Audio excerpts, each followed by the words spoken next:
Ever watched a smug boss ruin years of hard work and realized you could end his career with a single click? I did. He stole our bonuses for a party and crippled our cybersecurity. He thought he was an untouchable tech god, but forgot the golden rule of Silicon Valley. Never cross the person holding the admin passwords. Grab your coffee. I am about to explain how one email became a live broadcasted death sentence for my CEO. Hello, everyone, and welcome back to the Boss Revenge Stories channel. I want to be completely honest with you today. YouTube recently disabled monetization on our channel, leaving us without the operating budget to keep bringing you these videos.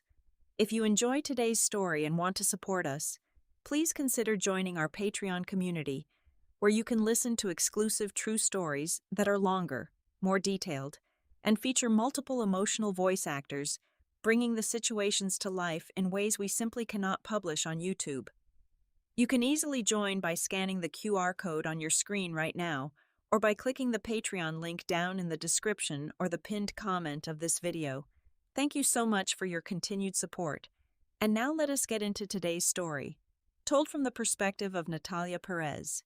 I am 34 years old, and I work as the lead data security architect at Axiom Vault, a heavyweight financial cloud storage firm based out of Austin, Texas. To say our jobs were stressful would be the understatement of the century. We held the digital keys to the data vaults for some of the biggest financial institutions in the country. Our daily lives were measured in threat assessments, complex encryption protocols, and the constant, crushing weight of responsibility. We operated in freezing, heavily air-conditioned server rooms while the blistering Texas heat raged outside, quietly keeping the digital economy spinning without any public recognition. For 6 agonizing months, my team and I had been pushed to the absolute brink of human endurance. We had discovered a catastrophic security vulnerability deep within our core infrastructure. It was a massive loophole, a gaping wound in our system that, if exploited by the wrong people, could have exposed petabytes of highly classified financial records. A data breach of that magnitude would have inevitably triggered a multi-billion-dollar fine from the United States Securities and Exchange Commission, effectively erasing Axiom Vault from existence overnight. We were the invisible wall protecting the company from absolute ruin. To fix it before anyone noticed, we practically lived in the office. We clocked 80 hours a week, surviving on terrible greasy takeout food, stale vending machine snacks, and horribly lukewarm coffee. We sacrificed our weekends, completely missed family dinners, slept under our desks on thin yoga mats, and stared at monitors until our eyes physically burned. But through all the physical and mental exhaustion, there was a bright light keeping us going. We were all running on the ironclad promise of our restricted stock unit payouts. Once the vulnerability was successfully patched, we were scheduled to receive a massive disbursement worth $50,000 for each team member. For me, that money represented a down payment on a house and genuine financial freedom. But for my colleague and closest friend on the team, Marcus, it was a literal lifesaver. Marcus had been drowning in personal debt, working himself to the bone with the sole intention of using every single cent of that $50,000 to pay off the crushing hospital bills his mother had accumulated over the past year. We used to talk about that money late at night when the servers were running their endless compiling sequences, dreaming about the exact moment the funds would finally hit our bank accounts. We knew we had earned every single penny of it through sheer grit, loyalty, and undeniable technical skill. Then, the solid ground fell out from under us. Our beloved, highly respected old chief executive officer abruptly resigned due to severe, unforeseen health issues. He was a steady, quiet leader who understood the actual value of hard work and respected the engineers who kept the lights on. In his sudden absence, the board of directors panicked. They decided the company needed a modern, flashy pivot to appease nervous, forward-thinking shareholders. So, they brought in Chad Sterling. Chad was a 30-year-old former tech influencer, the quintessential Silicon Valley crypto bro, who strutted around the corporate office wearing deep V-neck t-shirts and spotless, incredibly expensive Yeezy sneakers. He smelled like overpowering designer cologne and completely unwarranted confidence. He did not know the first thing about data security, compliance laws, or strict financial regulations, but he certainly knew how to throw around meaningless buzzwords like synergy, disruption, and paradigm shift. The absolute disaster struck during his very first all-hands meeting. We had all gathered in the main glass atrium of the building, physically exhausted but buzzing with positive anticipation, assuming he was there to officially authorize our hard-earned stock payouts. Chad stood on the brightly lit stage, pacing back and forth with a wireless microphone, flashing a perfectly white, entirely empty smile. He looked out at a massive sea of exhausted engineers, tired developers, and weary analysts. Then, without a hint of hesitation or empathy, he delivered the fatal blow. "Money stifles creativity," Chad announced, his voice echoing loudly through the silent, cavernous room. He unilaterally canceled the entire employee stock bonus program, just like that. 6 months of our blood, sweat, and 80-hour work weeks evaporated into thin air. A collective gasp of pure disbelief rippled through the crowd. But Chad was not finished tearing our morale apart. He excitedly proclaimed that instead of financial bonuses, all of those corporate funds would be redirected to organize something he called Axiom Burn. He described it as a mandatory 3-day music and meditation festival held at an ultra-luxury desert resort. He spread his arms wide, looking absurdly proud of his own supposed genius. "We are going to connect our souls instead of our bank accounts," he declared, beaming down at us. We were expected to go chant in the woods, listen to obscure electronic music, and drink overpriced detox smoothies while the actual livelihoods we bled for were casually ripped away from us. I slowly turned my head to look at Marcus. The color had completely drained from his face, leaving him looking hollow and utterly defeated. I watched him blink rapidly, desperately fighting back the heavy tears of a man whose last shred of hope had just been completely destroyed. His mother's towering hospital bills were not going anywhere, and a forced meditation retreat was certainly not going to pay them. Right next to him, our human resources director stood clapping enthusiastically, wearing this sickening, plastered-on corporate smile as if we had just been handed the greatest gift on earth.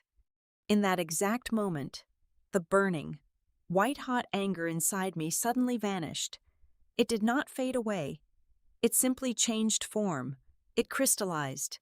It turned into a completely cold, quiet, and profoundly dangerous silence. I looked back up at Chad, who was still celebrating his own brilliance on stage. He had just stolen from the people who held the digital keys to his entire kingdom, and he was about to learn exactly why you never cross a systems architect. The transformation of Axiom Vault happened with terrifying speed. Within days, our highly secure, sterile corporate environment was violently overhauled into a ridiculous adult summer camp. The quiet hum of focused engineers was replaced by the obnoxious clatter of brand-new foosball tables echoing down the hallways. Kombucha dispensers were installed next to the water coolers, and the walls were suddenly plastered with massive, brightly colored vinyl decals screaming empty slogans like "Vibe Higher" and "Disrupt Your Own Reality." The absolute worst part was the new operational hours policy. In a firm that managed international financial data 24 hours a day, 7 days a week, Chad instituted a strict mandate. Anyone caught working past 5 o'clock in the evening was publicly labeled an enemy of positive energy. We were forced to abandon critical server monitoring just to satisfy a billionaire playboy's obsession with work and life aesthetics. It felt like living inside a surreal corporate horror movie where competence was actively punished and ignored.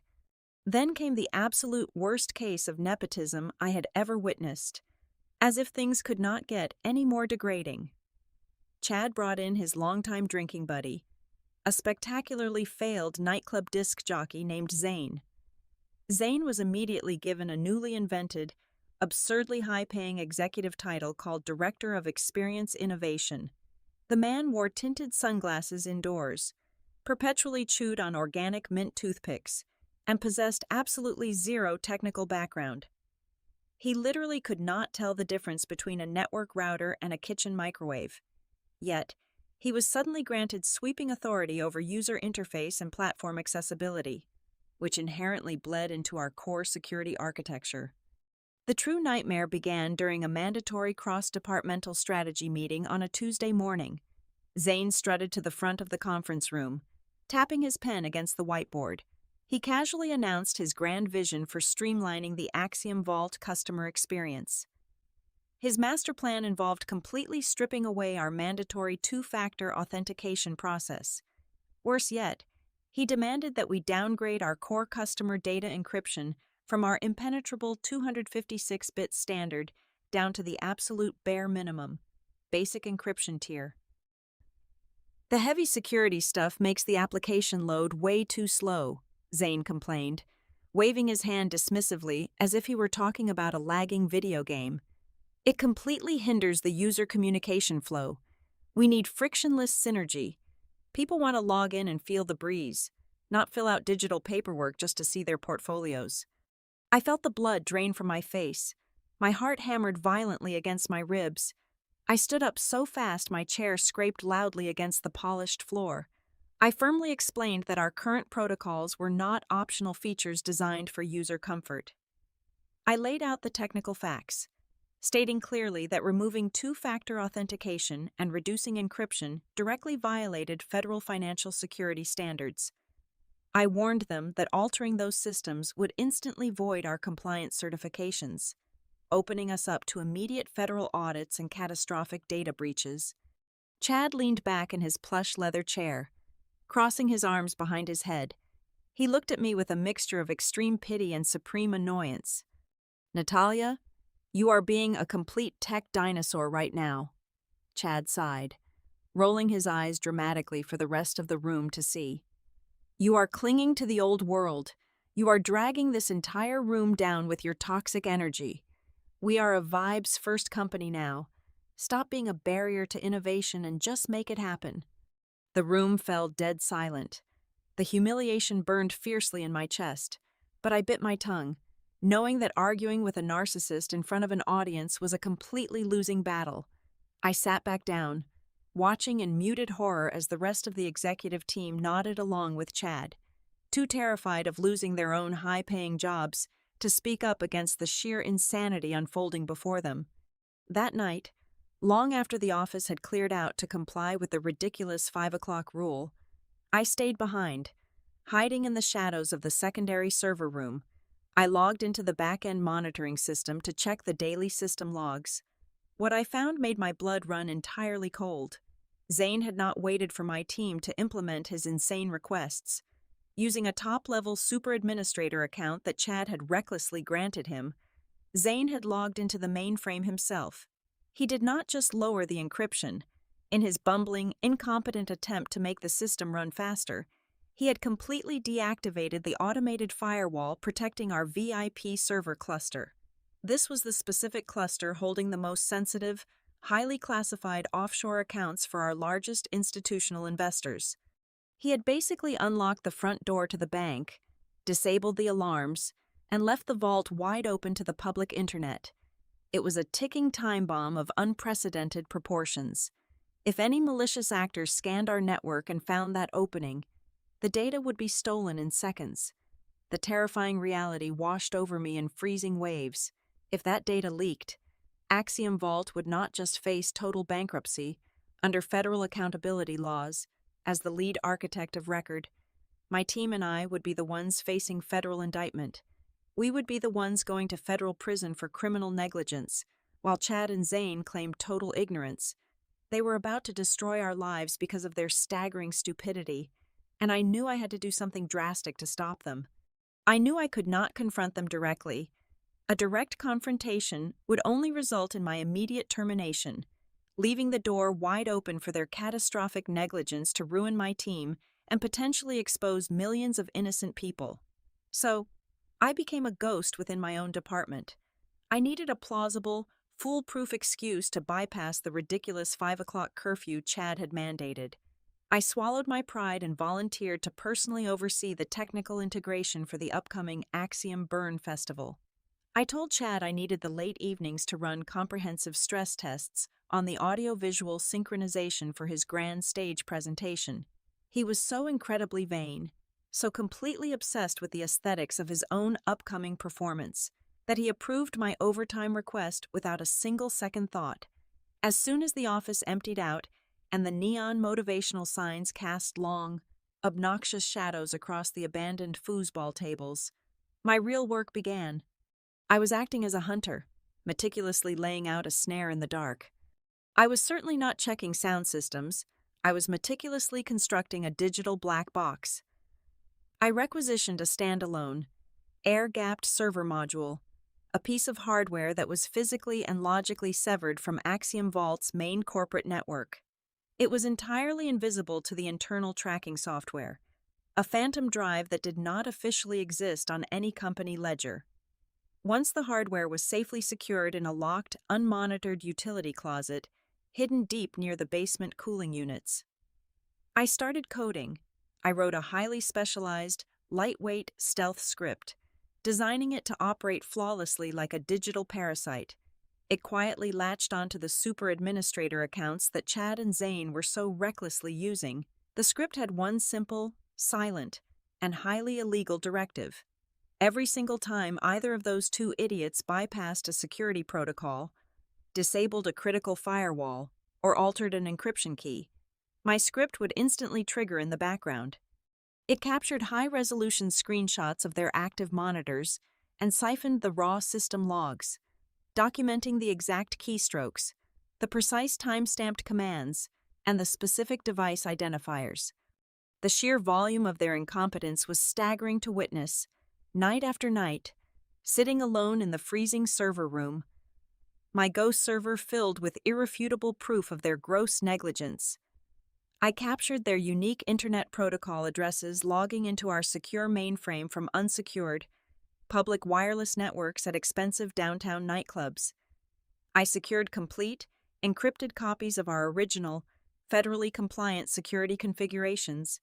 This created a pristine baseline to prove to any future federal auditor exactly how secure our network was before their disastrous arrival. Then, I hit the absolute motherlode.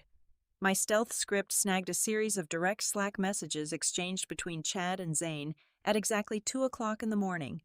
Zane had briefly expressed a fleeting moment of worry about the legal department questioning the permanently disabled firewalls. Chad's response was captured in crystal clear, undeniable text. "Ignore the lawyers," Chad wrote. "If any data gets lost, we will just blame it on Perez's trash engineers and fire them. The board will eat it up. We control the narrative. Bro." I read those words over and over again, the pale blue light of the monitor reflecting in my eyes. The cold reality washed over me. They fully intended to use us as human shields. They were perfectly willing to let Marcus, myself, and the rest of our incredibly hard-working team face federal prison sentences just to cover up their reckless pursuit of positive vibes and corporate clout. That single message eliminated whatever tiny shred of professional hesitation I had left inside my mind. I compiled hundreds of gigabytes of damning evidence over the next week. I carefully organized the system logs, the captured screenshots, the comparative security configurations, and the malicious Slack conversations into an impenetrable, heavily encrypted digital vault. I then compressed this massive compilation into a single, innocent-looking archive file. To ensure it seamlessly bypassed any automated internal auditing software that might flag large encrypted data transfers, I cleverly disguised the payload. I renamed the massive file to read simply as Axiom Burn Festival Playlist.zip. To anyone casually glancing at the network traffic logs, it looked like I was merely downloading a massive compilation of obscure electronic dance music to prepare for the upcoming corporate retreat. As the days ticked down and the mandatory festival drew closer, Chad and Zane grew increasingly arrogant.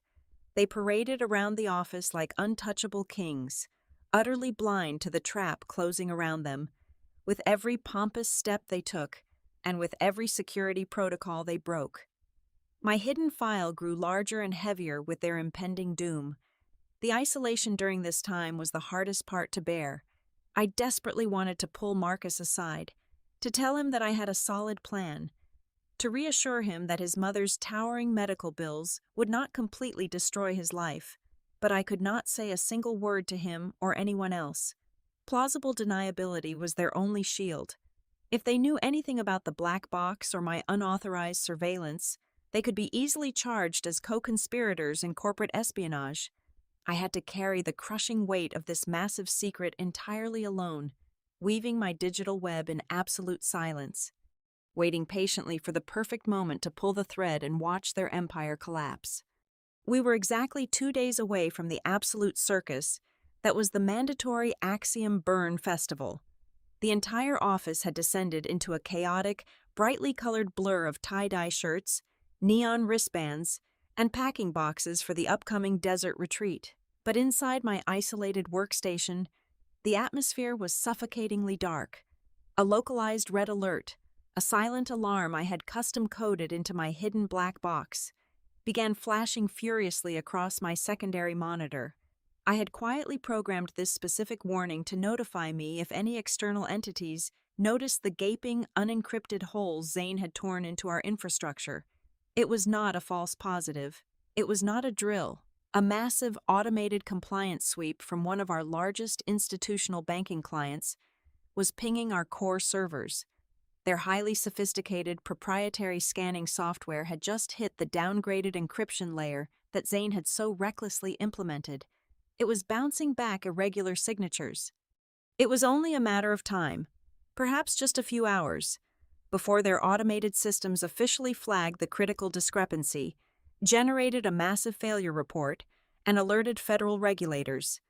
I sat completely frozen in my chair, frantically trying to calculate exactly how much time we had before the client's aggressive legal team called our executive board demanding answers. But I was not the only person on the floor who saw the irregular server ping across the room, separated by a row of empty glass desks. Marcus was staring at his own monitor. His hands were visibly shaking, hovering over his keyboard, the crushing, relentless weight of his mother's towering medical debt, combined with the sheer, unadulterated terror of facing a federal prison sentence for a security breach he had actively fought against, finally broke him completely. He was running on pure, blinding panic. Before I could stand up, before I could rush over to his desk and furiously whisper for him to stand down and trust me, Marcus made a fatal, irreversible error, operating purely on the desperate, panicked instinct to protect himself and clear our team's name. He drafted a frantic, highly detailed emergency warning email. He attached the raw, unedited data logs showing the compromised encryption protocols and the completely exposed VIP servers. But instead of routing it through the proper internal chain of command, which we both knew was completely useless, he bypassed Chad entirely. Marcus sent the encrypted email directly to the personal inboxes of the entire Axiom Vault board of directors. The fallout was swifter and vastly more brutal than anything I had ever witnessed in my entire professional career. Exactly 15 minutes after Marcus hit the send button, the heavy glass doors to the engineering floor swung violently open. Chad marched into the room, his face flushed with an ugly, arrogant rage that completely shattered his usual laid-back persona. He was followed closely by 2 massive corporate security guards dressed in black suits. The entire floor went dead silent. The ridiculous tropical house music playing over the overhead speakers seemed to mock the absolute dread filling the room. Chad did not ask for a single explanation. He did not pull Marcus into a private, soundproof conference room to discuss the technical merits or the dire reality of the warning. He simply marched over and pointed a manicured, trembling finger directly at Marcus's face. "Pack your things," Chad snapped, his voice echoing sharply across the open floor plan. "You are completely done here," Marcus stammered, his eyes wide with disbelief as he tried to stand up. His voice cracked with desperation. "Chad, you do not understand what is happening. The client is actively scanning the altered encryption right now. We are going to lose the primary contract and face an audit. I was just trying to warn the board before it was too late to fix it." "You are causing unwarranted internal panic," Chad interrupted loudly. his voice rising so that every single employee on the floor could hear his performance. "You are spreading toxic paranoia and actively working against our family culture. I will not have my grand vision sabotaged by a paranoid negative liability who refuses to adapt. You are fired, effective immediately." It was agonizing to watch. The two security guards immediately stepped forward, physically blocking Marcus from his computer terminal so he could not lock his screen or send another message. They did not even let him grab his jacket draped over his chair. They refused to let him take the small, framed photograph of his sick mother sitting right next to his keyboard. They simply grabbed him firmly by the arms and marched him out of the building. I stood perfectly still, my fingernails digging so deeply into the palms of my hands that they drew tiny, painful drops of blood. I watched my closest colleague, a brilliant man who had sacrificed his physical health, his sleep, and his sanity to keep this company afloat, being thrown out onto the bustling Austin street with absolutely nothing. As the heavy glass doors swung shut behind the security guards, sealing Marcus out of our lives, Chad turned around. He aggressively adjusted the collar of his expensive designer shirt and let out a long, exaggerated sigh of relief. He walked slowly back toward his plush executive suite, choosing a path that brought him directly past my workstation. He stopped right beside me, leaned in incredibly close, and clapped a heavy, suffocating hand onto my shoulder. "See," Chad smirked, giving my shoulder a firm, patronizing squeeze. "Clear out the bad energy, and the whole system just runs perfectly smooth. We do not need people like him dragging us down. Natalia, we are building the future. Get with the program." He walked away, leaving behind the thick, nauseating scent of his cologne.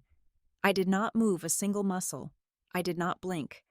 The burning rage inside me compacted into something entirely devoid of human emotion. It was a cold, absolute certainty. That same evening, the final apocalyptic nail was driven into the coffin. Chad sent out a company-wide technical directive marked with the highest urgent priority. For his grand finale at the Axiom Burn Festival, he planned to do a live, globally broadcasted product demonstration on the main stage.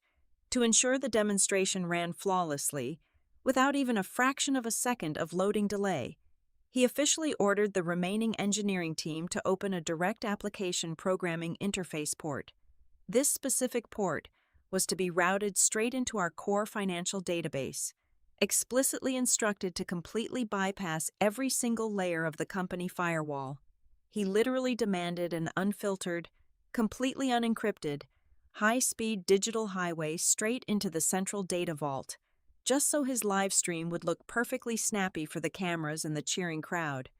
I read the official directive on my glowing monitor, the freezing realization settling deep into my bones. If that application programming interface port was opened on a public, completely unsecured festival network in the middle of the desert, any half-decent hacker with a standard laptop could infiltrate our mainframe. They could siphon off every single piece of classified institutional financial data we held in exactly 5 minutes. It would not just be a massive corporate breach, it would be a total, unmitigated slaughter of our clients' financial stability. The timeline had abruptly and violently collapsed. I could no longer sit in the shadows and wait for the absolute perfect moment to safely deliver my mountain of evidence to the authorities. My meticulously crafted plan was no longer just about getting rightful revenge for our stolen bonuses or the horrific humiliation my team had endured. It was a desperate, high-stakes rescue mission.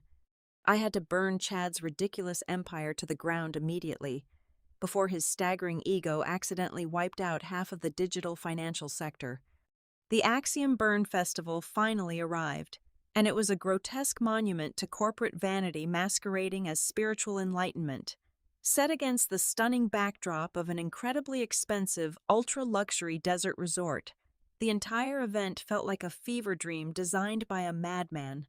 Blinding neon art installations pulsed rhythmically under the dark, starlit sky, casting an unnatural glow over the sand. My exhausted colleagues, the brilliant engineers and analysts who had literally saved this company from ruin just months prior, were now reluctantly wandering around the grounds, forced to wear ridiculous, brightly colored bohemian festival clothing. They were holding terribly overpriced cocktails, garnished with glowing plastic stir sticks, molded into the shape of the Axiom Vault corporate logo. It was sickening to watch. Every single illuminated geodesic dome, every booming bass drop echoing across the valley, and every drop of premium alcohol flowing from the open bars was paid for directly with the blood, sweat, and stolen bonus money of the people standing in the crowd. At the absolute epicenter of this madness stood the massive main stage, a sprawling construction of steel and brilliant light screens. Up there, basking in the manufactured glory of hundreds of moving spotlights, was Chad. He was pacing back and forth, frantically barking orders at the production crew. He had chosen to wear a custom-made, deeply ridiculous black leather jacket entirely covered in reflective silver sequins that caught the light with every arrogant step he took. He was meticulously rehearsing his grand entrance for the upcoming global livestream event, where he planned to proudly announce how Axiom Vault was about to unlock a new, vibrant era of data freedom. He genuinely believed he was a visionary prophet about to deliver fire to the masses. Just below the stage, separated from the common employees by velvet ropes and towering security personnel, sat the absolute pinnacle of corporate power. The entire Axiom Vault board of directors and our highest-tier institutional investors were comfortably lounging in the premium seating area. They were softly clinking expensive crystal glasses filled with vintage wine, laughing and exchanging pleasantries in the warm desert air. They looked so incredibly smug, so perfectly content with the flashy new direction of their investment. They were completely, terrifyingly unaware that just beyond the blinding stage lights, their entire empire was currently standing stark naked in front of the global cyber world.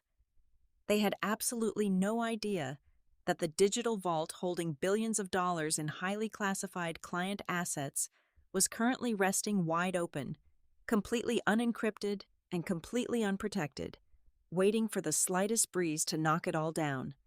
While the corporate elite celebrated their impending doom, I was hidden away in the shadows.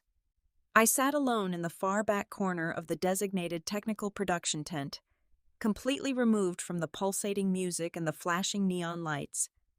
I had outright refused to participate in the mandatory dress code. I wore my usual, completely unassuming black zip-up jacket, fading perfectly into the darkness of the tent. I had a heavy-duty technical laptop open and resting solidly on my lap. The screen cast a pale, cold, and calculated glow across my face. I was the absolute antithesis of the vibrant energy Chad was desperately trying to force upon the world. I was the silent, sharp edge of the scythe waiting in the dark. I opened my encrypted storage drive and carefully located the massive file I had meticulously compiled over the past several weeks. It was still wearing its innocent disguise as the festival music playlist. With steady, unshakable hands, I initiated a secure file transfer protocol.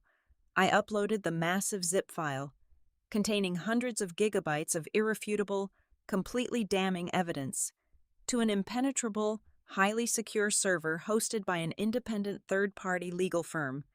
I attached the comprehensive legal summaries, the raw system logs proving exactly who ordered the security downgrades, and the terrifying data extracts showing the active, unencrypted application programming interface port, gaping open at this very moment. I laid out the entire timeline, proving exactly how Chad and his incompetent circle had systematically dismantled a federally compliant security apparatus purely for the sake of corporate aesthetics. Then, I opened a blank message window and began to draft a single, final email. I did not waste time with pleasantries or corporate jargon. I populated the recipient list with absolute, surgical precision. I added the direct personal and professional email addresses of every single member of the Axiom Vault Board of Directors sitting in the crowd outside. Next, I added the emergency reporting contacts for the National Cybersecurity and Infrastructure Security Agency. Finally, I included the direct intake addresses for the lead federal investigators at the United States Securities and Exchange Commission. I moved my cursor up to the empty subject line. I typed out the words with heavy, deliberate keystrokes, sealing the fate of the man dancing on the stage. Level 1 security breach in progress under Chief Executive Officer direction. Immediate system lockdown requested. The trap was fully set. The evidence was secured. The authorities were loaded into the chamber. All that was left was to pull the trigger. The moment of absolute reckoning had arrived. Out on the massive main stage, the blinding spotlights converged directly onto Chad. The heavy, pulsating bass of the electronic dance music slowly faded down to a low, dramatic hum, building the anticipation for the massive crowd of employees forced to watch this spectacle. Chad stepped up to the crystal-clear podium, grabbing the microphone with both hands. He looked out over the sea of neon lights and exhausted faces, completely drunk on his own manufactured power. Behind him, a towering digital screen displayed a highly graphical representation of our core financial network. At the very center of that graphic was a large button that would officially open the unencrypted application programming interface port to the public internet. 3, 2, 1, Chad roared into the microphone, his voice echoing fiercely off the surrounding desert canyons. Welcome to freedom! He dramatically slammed his hand down onto the ceremonial button on the podium. At that exact same fraction of a second, hidden away in the pitch-black corner of the technical production tent, my finger struck the enter key on my laptop. My single email was instantly dispatched through the secured third-party server, flying straight into the digital inboxes of every single power player sitting in the front row. But the email was only the messenger. The true executioner was the secondary payload attached to my keystroke. The moment my message sent, my custom-coded kill switch protocol was forcefully injected directly into the core mainframe. It was an absolute, scorched earth defense mechanism. The script immediately severed all external network connections, violently shutting down the vulnerable application programming interface port before a single byte of financial data could leak through. It hard-locked every single administrative account, completely revoked all user access privileges, and froze the entire global server cluster in a matter of milliseconds. Out on the festival grounds, the catastrophic impact was instantaneous and entirely public. The massive digital screen behind Chad violently flickered, glitching wildly before plunging into total darkness. A split second later, the screen ignited into a blinding blood-red background. Massive, bold white letters completely filled the display, completely dwarfing Chad on the stage.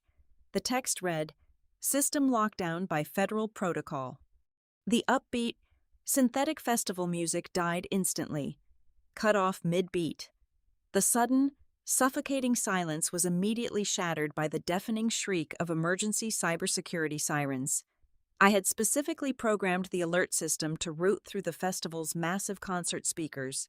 The horrifying, mechanical wail of the breach alarm echoed across the luxury resort, entirely replacing the carefully curated festival atmosphere with the terrifying sound of a corporate death rattle. Down in the premium seating area, the absolute chaos began, in perfect, terrifying synchronization. The mobile phones of every single investor and board member vibrated violently in their pockets.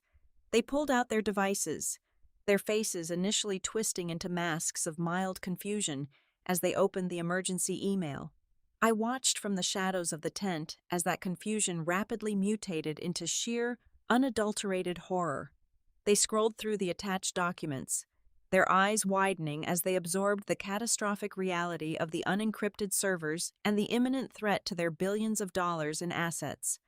Then, they reached the final page. They read the attached Slack messages where Chad openly mocked their authority and admitted to sacrificing the engineering team to cover his tracks. The horror instantly vaporized, replaced by an explosive, volcanic rage. The chairman of the board of directors, a man known for his icy demeanor, stood up so fast his chair crashed backward into the sand. He slammed his expensive crystal wine glass directly onto the floor, shattering it into 100 pieces. His face was completely crimson. He did not say a word to the other investors. He simply turned and marched straight toward the main stage. a phalanx of heavily suited corporate lawyers falling into step right behind him like an execution squad.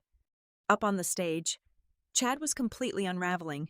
He was frantically hitting the broken button on the podium, sweat pouring down his face, completely ruining his expensive sequined jacket. The terrifying red glow of the lockdown screen washed over him. He grabbed the microphone, his voice shaking violently as he tried to maintain his fake, positive persona. "Just a minor technical glitch, everyone," Chad stammered out to the confused crowd, his voice cracking loudly over the blaring sirens. "The cosmic energy is just overloading our systems a little bit. We will have the good vibes flowing again in just a second." He never got to finish his sentence. The chairman marched up the stage stairs, ripped the microphone straight out of Chad's trembling hands, and shoved him backward. "You are fired, Chad," the chairman bellowed into the microphone, his voice vibrating with absolute fury. "And federal authorities are waiting for you at the resort gates." The collective gasp from the crowd was completely drowned out by the flashing blue and red lights suddenly reflecting off the distant resort entrance. Chad's legs gave out entirely. He collapsed onto the stage, his arrogant facade completely shattered. Two massive security guards, the exact same men who had thrown Marcus out of the building just days prior, marched onto the stage. They grabbed Chad by the arms and violently dragged him away under the harsh, flashing strobe lights, leaving his ruined career and his fragile ego permanently erased from the tech industry. I sat perfectly still in the dark tent, watching the absolute destruction of the man who had tried to destroy us. The sirens were still blaring, the executives were screaming, and the entire corporate structure was in complete shambles. I calmly closed my laptop. I stood up, zipped my black jacket, and walked quietly out the back of the technical tent. I stepped away from the chaos, looking up at the clear desert stars, and took a long, deep breath of the crisp night air. It was the first time in 6 months that I actually felt like I could breathe. The aftermath was entirely merciless. Chad was indicted on multiple federal charges of criminal negligence and financial endangerment. Zane disappeared completely, fleeing the state before the federal agents could even serve him a subpoena. The board of directors, desperate to salvage their relationship with their terrified clients, begged me to stay. A few days later, I was officially appointed as the new Chief Information Security Officer of Axiom Vault, granted absolute authority over the entire technical division and a budget that no one was allowed to question. My very first official act as an executive was the most satisfying moment of my entire life. I personally reinstated Marcus, bringing him back to the office with a massive promotion, and before the end of the day, I made absolutely sure that every single engineer on my team received the full $50,000 stock bonuses they so rightfully deserved. The vibes were finally gone, and reality had firmly returned. Thank you so much for taking the time to listen to my story today. I would love to know where you are tuning in from. So please let me know your city or country down in the comments section below. If you found today's story satisfying and want to help keep this channel alive, please consider supporting us by joining the Boss Revenge Stories Patreon community. You will get access to our absolute best, exclusive true stories that are too intense and too detailed for us to publish publicly on YouTube. You can easily join by scanning the QR code currently on your screen, or you can use the direct link provided in the video description and the pinned comment below. Thank you again for your incredible support, and I will see you all in the next story.